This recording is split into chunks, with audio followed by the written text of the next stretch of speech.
We want to welcome former Justice of the Supreme Court, Dan Kelly. You first were appointed to the Wisconsin Supreme Court in 2016 by then Governor Scott Walker. However, you did not win election in 2020 for a full 10-year term. Justice Kelly, I want to thank you for joining us. Well, thank you so much for having me here. And let's get going then. We'll ask you the first question here being, you have said that the next Supreme Court justice should be committed to following the law, not making it or changing it. That's right. What does that mean? Well, I think it stands in contraposition to one of my primary opponents, Janet Protasiewicz, who has committed herself to enacting her personal values or personal politics if she makes it to the Supreme Court. In fact, that she's been so blatant about it, she talks about putting your thumb on the scales of justice as she's deciding cases. And that's problematic, because anytime you do that, what you're doing is you're substituting your personal views for the law. And I think that's fundamentally illegitimate. The role of the court is to do one thing, and one thing only. And the people of Wisconsin have been very clear about this. They tell the judiciary, do this one thing for us, concentrate on it, do it well, but just one thing, use the existing law to decide our cases. We're not interested in what you think about whether it's a good law or a bad law, whether it's effective or not. We've got an entirely different branch of government to address that question. We call it the legislature. So we just want you to use the existing law to decide our cases and then be done. Well, you've got personal views, and you've had personal views on decisions made in the courts. How is that any different? Yeah, because I don't use those to decide cases. So I think the key here is understanding that, as you say, I have views, everyone does. Right? Every single justice who's ever served on that court has personal views, personal politics, personal values. The question is, are you able and do you know how to set that aside to do the work of the court? In order to do that, you have to go in with the methodology, knowing how to set that aside, and having a process of analyzing and deciding cases that squeezes all of that out. And I do. And it's very straightforward. You start with the law that applies to the case, whether it's a constitutional provision, statute, regulation, common law, and then you use rigorous logic to move from those premises all the way down to the conclusion. And when you're done, you should be able to look back and see an unbroken line of logic between the conclusion and the premises. And if you do, that's your guarantee. The conclusion is commanded by law and not by personal feelings. So let me ask you this. For anyone in Wisconsin, though, especially those who are marginalized, those without power, money, or influence, should they be able, though, to count on the Supreme Court to correct the wrongs of government, business, or et cetera? Well, it depends on what you mean by the wrongs of government. So if the government is acting contrary to law, absolutely. And this is the key role for the judiciary. So, you know, as I look at the relationship between the people of Wisconsin and their government, I see that it's established by the Constitution. So we start with this premise. All of the authority to create and maintain governments belongs to the people of Wisconsin, right? So that's why the preamble to our Constitution starts out, we, the people of Wisconsin, and then ends with, do establish this Constitution. So what they've done is they've divided that up into three branches, the legislative, executive, and judicial, and they say, do your own jobs. We've assigned each of you a task. It's not to be a plenipotentiary functionary to go out and seek out wrongs and address those independently.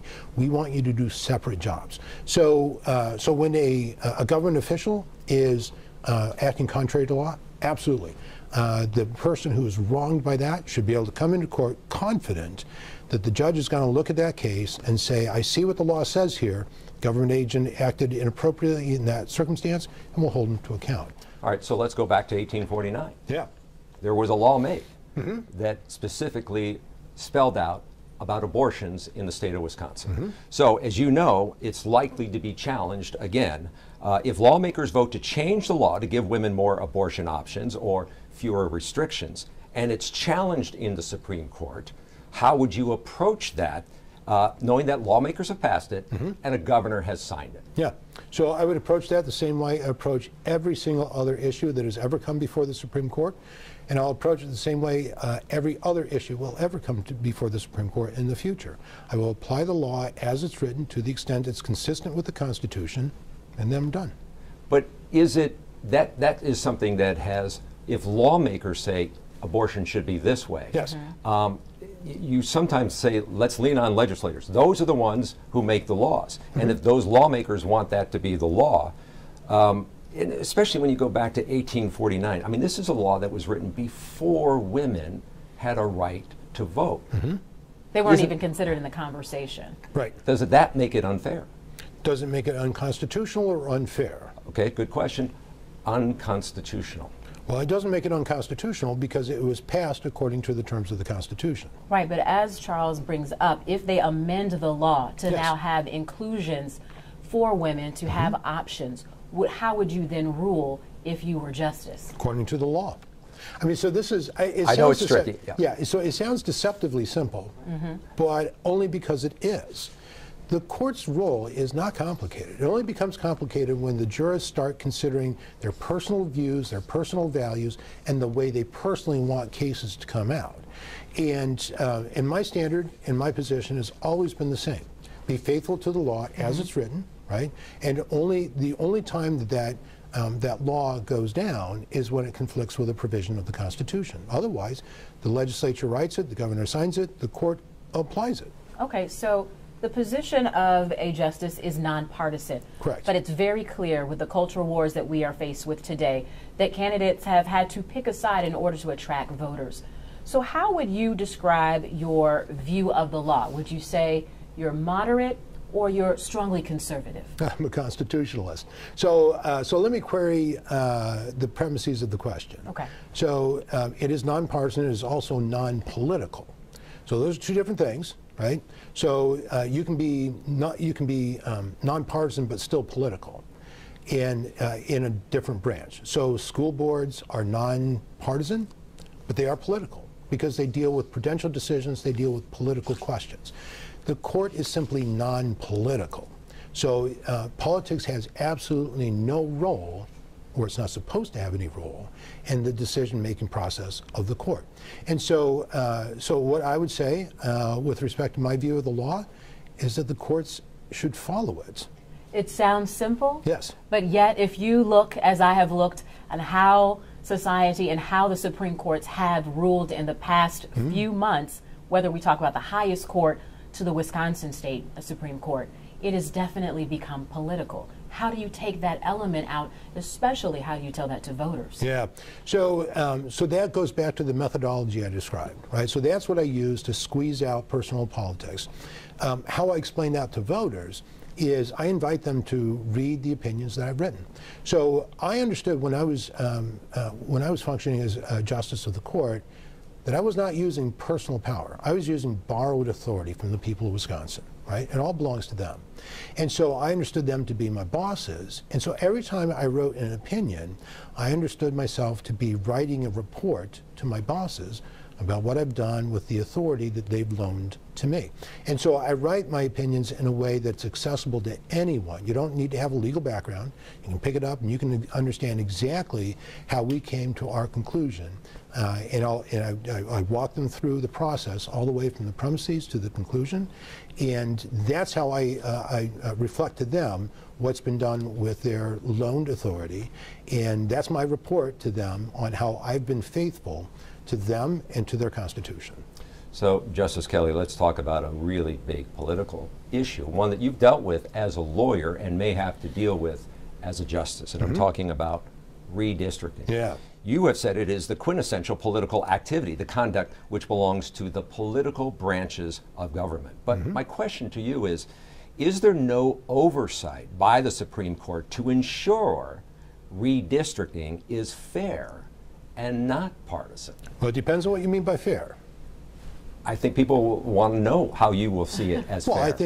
I think a fair map is one that follows the constitutional requirements. It is one that is adopted by the branch of government that the Constitution says should adopt it. It is adjudicated, not politically second-guessed, but adjudicated in the judiciary, right? So the decisions that go into making a map are entirely political. There are legal standards they have to meet, right? And those are the things the court can address after the legislature gets done with its work. So, for example, it's a legal requirement that there be equal population. It's a legal requirement that it not violate the Voting Rights Act. According to Article 4, Section 4 of our Constitution, the districts, they have to be reasonably compact, contiguous territory, and they have to be bounded by town and ward lines. These are all legally enforceable requirements in a map. Everything else is left to politics, and the political branch decides those. But if the politics of it leaves out or moves a line or makes things look like here's how it can benefit one side of the political spectrum versus the other side, you are now the referee. And well, hang on just a second there.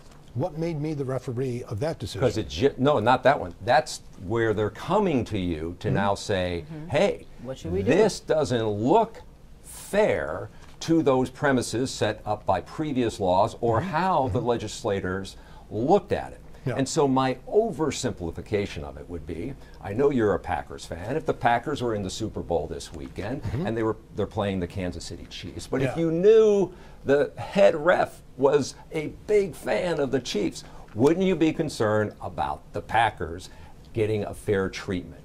And people want to know, are they going to get a fair treatment from you on these big issues? Yeah, of course they are. So, and for the same reason that, and by the same metrics, we would hold the ref accountable, right? There are rules that he's supposed to hold everyone accountable to. So we can look at what he does, compare his decisions to the rules, and then we can make, if there's a delta between the two, then we might be thinking, wait a minute, there is a little bit of preferential treatment going on here, right? But it is always back in reference to a standard. So the role of the court deals entirely with standards. There has to be a legal standard before the court can act. It's not there to implement its personal view of the way the districts ought to be drawn. Only when there is a legal standard against which to measure the map can the court have any role in what it and how it's drawn. Just a quick follow-up, because you have dealt with this case as a lawyer. Does that mean you would recuse yourself if it comes in front of the Supreme Court? Well, I worked on the map as it was created back in 2011. 2011, yeah. So it's a different map today. It's not the same map. Now, if it was, but would you recuse yourself when it? Well, if it was the map that I worked on, then I would recuse myself. Okay. But the map that currently exists is not the one that I worked on. So therefore, you feel that you could judge accordingly. So, when interpreting the state constitution, how does the evolution of our society play a role, if any, in your decision making, especially with dealing with cases that will come before the court? Yeah. So, communities change over time. And the Constitution stays static until it's changed, right? So the question is, who has the authority to change the document? And I know there are some who believe that the court should undertake that role, and they call themselves many things. One of the most common is living constitutionalists, right? And so they say our community is not the same as 1848 when our Constitution was drafted, and so we are going to take the responsibility to update it. Well, the question that you have to ask first is, did the people of Wisconsin give you the authority to change that document? So I look at the document to see what it might say about that. So in looking at the United States Constitution, of course, Article 5 deals with the amendment process, right? Inside the document itself is a mechanism for changing it. So if it gets out of step with where the community is at, it can be changed, and it provides the way to do it. Similarly, in the Wisconsin Constitution, Article 12 provides for the amendment of our Constitution. Now, the federal Constitution has been amended 27 times over the years, so we know how to do it, right? So there have been really important points in our history where we've said that document is no longer sufficient the way it's written, we need to change it. Our Wisconsin Constitution has been amended more times than I remember, and you know, so we know how to do that here in Wisconsin too. But here's the key. I looked at both Article 5, the United States Constitution, Article 12, the Wisconsin Constitution, to see if it gives the courts any role in changing the document, and it doesn't. So you are a strict constitutionalist, where it is the living it is the document. Now, let me not misspeak. The document that you look at, not at what is happening in our society. That's right, and that is the promise that we live in under the rule of law. Because if the courts were free to disregard the Constitution whenever the justices thought that it was no longer serving the intended purpose, we'd really not have a written constitution anymore. We would simply have 7 justices. We would have rule by judges and not by law. Let me end on this. We learned that when you applied for the Supreme Court opening under Governor Walker, you mentioned that you once delivered domino pizza. I did indeed. And they're fine people. But our question to you is really more about what life experience has best prepared you to be on the Supreme Court? That's a great question. I think it's, first, it's living amongst the finest folks you could hope to live amongst. So let me tell you just a little story about when I came to Wisconsin. So I came out here to study at Carroll College as an 18-year-old young man, never been here before in my life, didn't know a soul in Wisconsin. And the very first people that I met, young family from Sheboygan Falls, and they turned out to be just the most delightful, warm, generous people you'd ever hope to meet. And what I learned over a long weekend of camping with them, they shared a campsite with me, I learned that Wisconsinites are the people of the open hand and generous heart. And that's who I met 40 years ago, and the very first people, and they continue to be that same people. And so, you know, with my understanding of the role of the Supreme Court, that they are my bosses, that has influenced me dramatically, because I had the best bosses a guy could have, and it was a pleasure serving them. Justice Kelly, thank you for being here. Thanks so much.